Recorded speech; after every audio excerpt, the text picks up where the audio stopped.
Emotional maturity अपने आप में जितना भारी भरकम शब्द है, उतना ही ज़्यादा डिफ़िकल्ट है मेच्योरिटी को अचीव करना।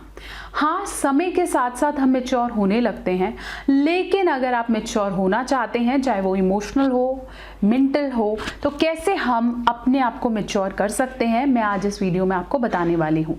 नमस्कार, मैं हूँ डॉक्टर नेहा मेहता। मैं कंसल्टेंट साइकोलॉजिस्ट हूँ और मेरा क्लिनिक हिसार हरियाणा में है। आज मैं आपको बताने वाली हूँ कि कैसे आप अपने आप को इमोशनली मेच्योर कर सकते हैं। ऐसे 5 अमेजिंग एंड क्विक टिप्स मैं आपको दूंगी जो आप अप्लाई करेंगे और आप अपने अंदर महसूस करने लगेंगे चेंजेस 24 घंटे के अंदर ही। इससे पहले कि मैं आपको बताऊं, मैं चाह रही हूं कि मेरी इस वीडियो को आप लाइक करेंगे, शेयर करेंगे, डाउनलोड करेंगे, अपने फ़ोन में सेव करेंगे ताकि आप उसे देखें और इसको फॉलो करें। और मेरे चैनल को सब्सक्राइब करना आपने नहीं भूलना है। मुझे पता है मुझे इतना प्यार दे रहे हैं, मेरे चैनल को सब्सक्राइब करते चलिए।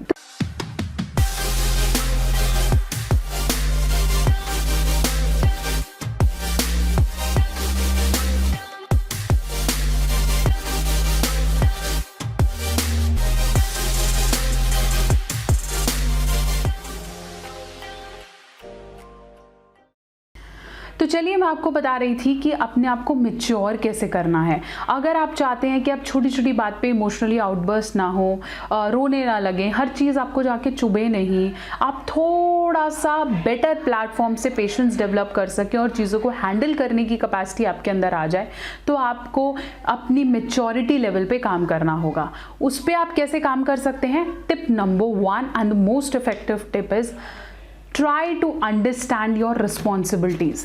कहा जाता है कि अगर आप अपनी रिस्पॉन्सिबिलिटीज़ में चले जाते हैं, जो कि एक एज है अबव 25 ईयर्स, तो आप धीरे धीरे मैच्योर होने लगते हैं। आपको आसपास के लोग आपको क्या कहते हैं, कोई आपको कैसे जज करता है, आप धीरे धीरे भूलने लगते हैं, क्योंकि जो आपके अभी हाथ में है वो उसकी ज़्यादा वैल्यू है आपकी लाइफ के लिए। कहा भी जाता है जिनकी शादी जल्दी हो जाती है, जल्दी बच्चे हो जाते हैं, वो जल्दी मैच्योर हो जाते हैं। वो कैसे? क्योंकि उनकी रिस्पॉन्सिबिलिटीज़ बढ़ जाती हैं। तो अगर आपको लगता है कि आप मैच्योर होना चाहते हैं, तो अपनी रिस्पॉन्सिबिलिटी को प्रायोरिटी पे रखें।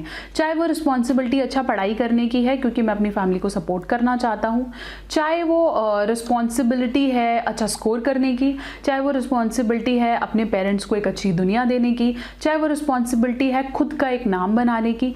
जितनी जल्दी आप अपने आप को रिस्पॉन्सिबिलिटी के सर्कल में डालेंगे, उतनी जल्दी आपको लोग क्या कहते हैं, दुनिया क्या कहती है, वो मेरे बारे में क्या सोच रहा था, मैं उसको कैसे प्लीज़ कर सकता हूँ, उस सर्कल से आप बहुत जल्दी बाहर आ जाएंगे। और आधी से ज़्यादा जीत तभी हो जाएगी जब आप इन सर्कल से लोग क्या कहते हैं इससे बाहर आ जाएंगे। टिप नंबर 2, रियलिटी में रहें। कल क्या हुआ था, परसों क्या हुआ था, उस दिन क्या हुआ था, उसने मुझे क्यों बोला, वो मुझे आगे क्या बोलेगा, इन सब चीज़ों से जब हम बाहर निकलेंगे तो हम अपने आप मैच्योर हो जाएंगे। देखिए, समय डायनेमिक है, रुका हुआ नहीं है। आज अगर आपसे कोई गलती हुई है, आज अगर किसी ने आपको गलत बोला है, इसका ये मतलब नहीं है कि वो धब्बा बन के वहीं रहेगा। Life is moving, problems are moving, challenges are moving. Emotionally immature हम किसे बोलते हैं? या तो जो बहुत पास्ट में रहता है या बहुत ज़्यादा फ्यूचर में रहता है। आपको आज में रहना है। आज मैंने क्या अचीव किया है, आज मेरी लाइफ में क्या रिस्पॉन्सिबिलिटीज़ हैं, आज मैं क्या कर रहा हूँ, अगर मैं यही कर लूँगा तो मैं बहुत ज़्यादा इमोशनली मैच्योर हो जाऊँगा, मैं स्ट्रांग हो जाऊँगा। इसका एक छोटा सा एग्जाम्पल लेते हैं। कल मुझे मेरी मदर इन लॉ ने कुछ बोला, मुझे बहुत हर्ट हुआ, मुझे ऐसा लगा कि उनको नहीं बोलना चाहिए था। अब अगर मैं इसको अपने कल, परसों, तरसों 4 दिन लेके चलूँ तो मेरी इमोशनल पेशेंस ख़त्म होने लगेगी। मैं वो नहीं रहूँगी जो मैं हूँ। So try to focus on आज क्या है। अगर आज वो अपनी उस गलती को समझ रही हैं या एक्सप्रेस नहीं कर रही हैं, लेकिन मुझे लगता है कि उनके बिहेवियर से वो मुझे इंपॉर्टेंस देने लगी हैं, चीज़ें बेटर होने लगी हैं, then grow mature. Don't talk about what is in past, talk about how present is moving. This is also one another important task if you wish to grow mature. Tip number 3, try to put yourself in another shoes. देखिए, मैंने आपको कुछ बोला, ठीक है, आपको बुरा लग गया, आप इमोशनली आउटबर्स्ट कर गए, आप रोने लग रहे हैं, आप अपनी लाइफ को ख़त्म करने के बारे में भी सोच रहे हैं, आप इतने जल्दी बिल्कुल समझ नहीं पा रहे हैं, अपने आप को हैंडल नहीं कर पा रहे हैं, उस समय बहुत ज़्यादा ज़रूरी है कि अपने आप को दूसरे के शूज़ में डालिए। उसने मुझे उस समय क्या कहा होगा, उसकी क्या मजबूरी रही होगी, अगर उसने मुझे गलत बोला है या उसने मेरे बारे में कुछ कहा है, उसके पीछे क्या उसे भी दुख लगा है। जिस दिन हम ये समझने लग जाएंगे, हमें ये समझ में आ जाएगा कि जो इमोशन उसने मुझे थ्रो किया है, जो इमोशन उसने मुझे बोला है, वो उसकी किसी मजबूरी या उसकी मेंटल स्टेट का नतीजा है। जैसे मान लीजिए मुझे ये बोला गया है कि मैम आप जैसे यूट्यूब वीडियोस बना रही हैं ठीक नहीं बना रही हैं, इसे ऐसे नहीं ऐसे बनाना चाहिए, जो आप मुझे टिप दे रही है मैं उसे कर नहीं पा रहा हूँ। रादर देन कि मैं इसका बुरा मानूं और मैं काम करना ही बंद कर दूं, मैं वीडियोस बनाना बंद कर दूं, मुझे क्या करना है, मुझे समझना है कि वो शायद वो इसलिए बोल रहा है क्योंकि उसे हिंदी समझ नहीं आती, उसको कुछ लैंग्वेज बैरियर हो सकता है, वो इंग्लिश में वो वीडियो सुनना चाहता है, वो बहुत बार पूरी वीडियोस ठीक से नहीं देख पाता है, उसके पास अच्छा इंटरनेट कनेक्शन नहीं है। So we have to put ourselves in other shoes. जब हम दूसरे के शूज़ में, दूसरे के जगह पे खुद को खड़ा कर पाएंगे तो हमें समझ में आने लगेगा, हम इमोशनली मैच्योर होने लगेंगे। Tip number 4, stop blaming others.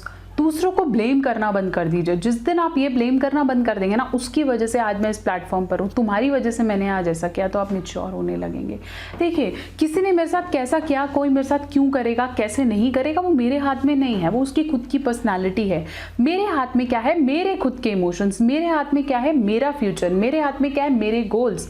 और अगर मैं किसी के कहने से, किसी के मेरे को डीमोटिवेटेड करने से, किसी का मेरे लिए क्रिटिकल होने से मैं अपने गोल्स को रोक रहा हूँ या मैं मूव नहीं कर रहा हूं, तो वो मेरी प्रॉब्लम है। दूसरों पे ब्लेम करना छोड़िए, मैच्योर होना शुरू कीजिए, which is very important. Tip number 5, express gratitude. कहा जाता है कि आपको मैच्योर होना है ना, तो दूसरों की मदद करना शुरू कीजिए, दूसरों को सुनना शुरू कीजिए, दूसरों की प्रॉब्लम्स में उनका एक हाथ बनना शुरू कीजिए।